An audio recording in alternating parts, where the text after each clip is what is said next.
High, আমি রেখা। আজকে বানাবো মশালা ম্যাগি। মশালা ম্যাগির জন্য যা যা আমাদের সবজি লাগবে সেগুলো আমরা প্রথমেই কেটে নেব। তারপরে আমরা ম্যাগিটা সিদ্ধ করতে বসিয়ে দেবো।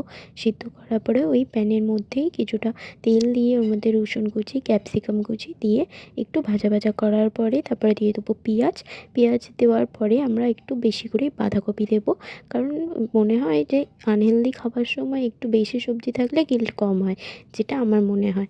তারপরে ওর মধ্যে একটু টমেটো কুচি দিয়ে ভালো করে নাড়াচাড়া করার পরে ওর মধ্যে দিয়ে দেবো নুন।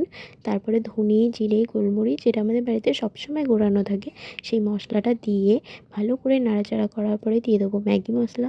ম্যাগি মশলা দিয়ে ওর মধ্যে কিছুটা জল দেবো, দিয়ে ভালো করে নাড়িয়ে চাড়িয়ে নিয়ে সিদ্ধ করা ম্যাগিটা দিয়ে তারপরে আমরা ওটাকে খুব ভালোভাবে ম্যারিনেট করবো। আর ম্যারিনেট করবো মানে মিশিয়ে নেবো। মিশিয়ে নিয়ে তারপরে ওর মধ্যে কিছুটা ধনেপাতা দেবো। ধনেপাতা দিলেই আমাদের রেডি হয়ে যাবে। তোমরা একবার ট্রাই করতে পারো।